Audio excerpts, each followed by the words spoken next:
El exorcismo de Emily Rose. Fue una película subvalorada por algunos críticos de cine como un simple clon del Exorcista. Sin embargo, El exorcismo de Emily Rose es una película que, más allá de estar bien o mal, invita a la reflexión sobre las creencias satánicas y el mismo exorcismo. Como muchas otras películas, El exorcismo de Emily Rose trata de una posesión demoníaca, pero esta tiene algunas cosas interesantes, como el mismo fracaso del exorcismo y el final que deja al espectador con muchas dudas. La película arranca cuando Emily Rose acaba de fallecer y las autoridades norteamericanas deciden juzgar al sacerdote que llevó a cabo el exorcismo, pues se estima que la chica ha fallecido como resultado de la negligencia del exorcista al no pedir ayuda médica y profesional. El exorcismo de Emily Rose se basa en la historia real ocurrida a la joven Anneliese Michel. Ella era una chica alemana nacida el 21 de septiembre de 1952, quien a partir de 1968 comenzó a sufrir una serie de convulsiones que los médicos de la época diagnosticaron como epilepsia.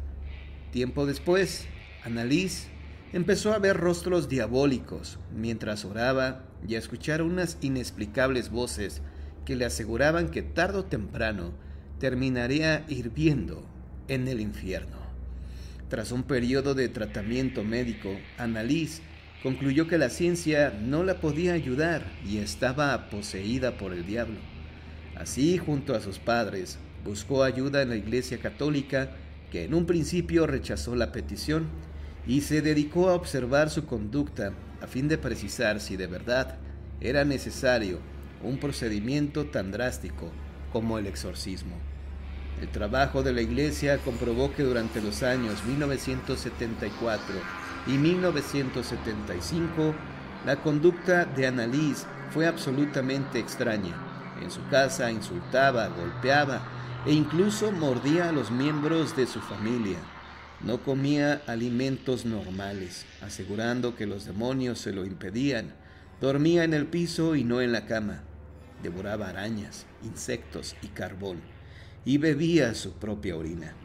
Durante horas aullaba por toda la casa mientras rompía crucifijos, destruía cuadros de Jesús y hacía pedazos los rosarios.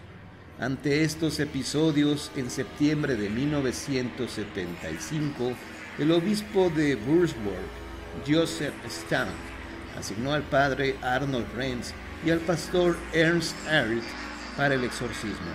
En el desarrollo del mismo, se estableció que Anneliese se hallaba en poder de varios demonios que respondían a los nombres de Lucifer, Judas Iscariote, Nerón, Caín, Hitler y Frischmann.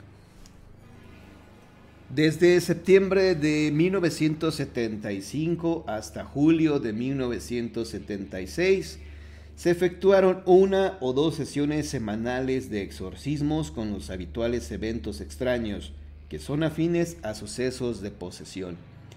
Hablar lenguas desconocidas para la poseída, ataques durante los cuales era necesaria la ayuda de varios hombres para controlarla, a veces tener que atarla, etc.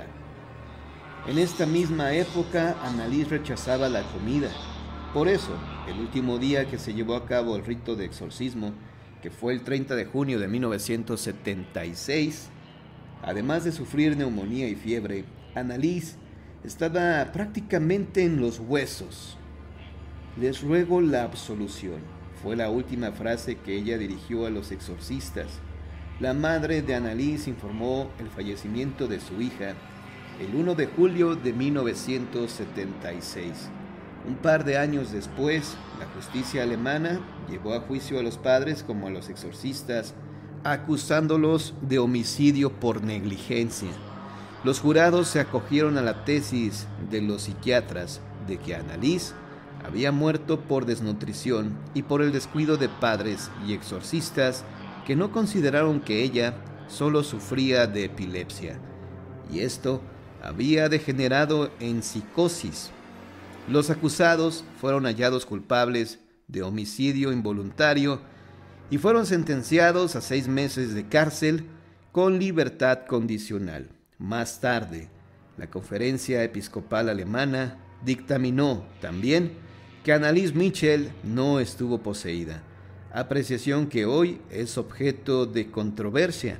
En la actualidad, la tumba de Anneliese es un lugar de peregrinación religiosa para miles de creyentes de todo el mundo que siguen viendo a esta jovencita como alguien que valientemente combatió al demonio hasta su muerte. ¿Verdad o mentira? No lo sabemos, pero ya tienes un nuevo tema de qué hablar.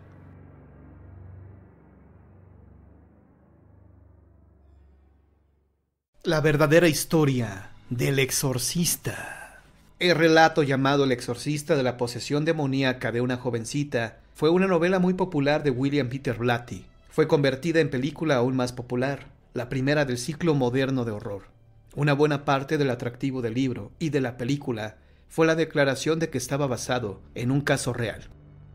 El escritor del libro y el productor de la película reconocieron que se efectuaron ciertos cambios para hacer el relato más dramático y emocionante. Los cambios fueron amplios y, de hecho, alteraron la naturaleza del relato original, por lo que el libro y la película del exorcista deben ser considerados por completo obras de ficción sin bases firmes.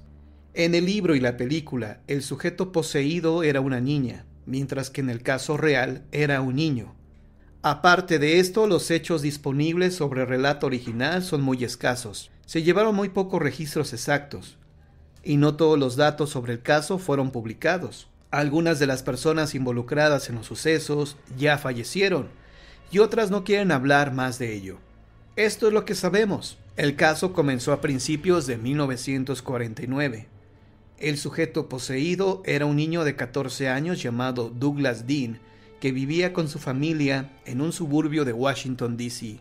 La primera manifestación que la familia advirtió fueron ruidos extraños que provenían del cuarto del niño. Pensaron que eran ratones y llamaron a un exterminador. No encontraron ratones, pero los ruidos persistieron. Gradualmente los ruidos se volvieron más violentos. Los muebles se movían hacia adelante y hacia atrás. Un gran recipiente se cayó del refrigerador y sin razón aparente. Una pintura saltó de la pared. Las perturbaciones se concentraban en la habitación del niño, donde su cama se movía, a veces toda la noche.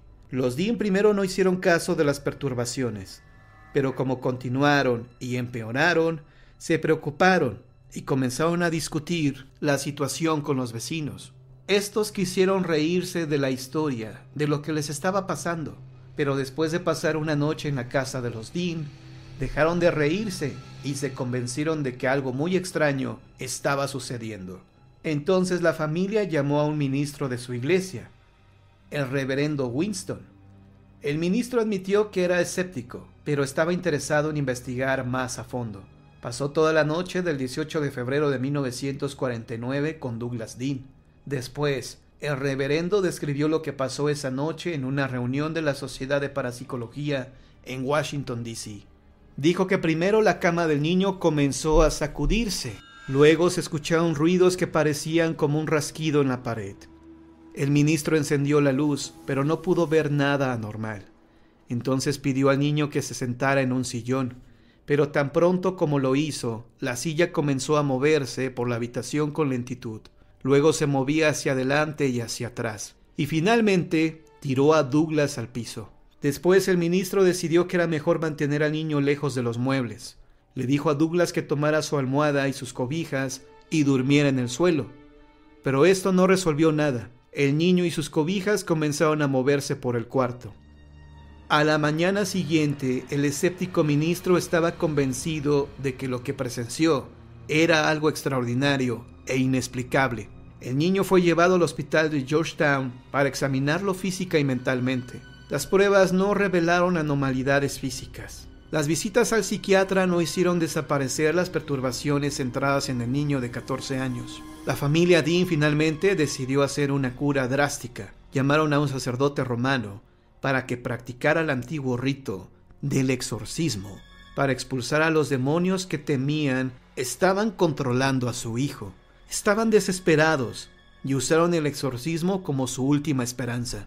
El sacerdote que realizó el exorcismo se quedó con el niño más de 2 meses. Durante ese lapso practicó el largo ritual unas 30 veces. Al efectuar el ritual, el niño temblaba con violencia y algunas veces gritaba con una voz que no parecía la suya normal. En mayo de 1949, cuando el sacerdote realizó el ritual, el niño no reaccionó con violencia, como siempre lo hacía, y el religioso pensó que el exorcismo había funcionado y los demonios habían sido expulsados.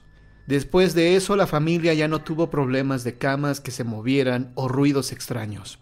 Los efectos físicos más espectaculares, como flotar en el aire, que se mencionan en el libro y la película, no aparecen en el relato original del caso.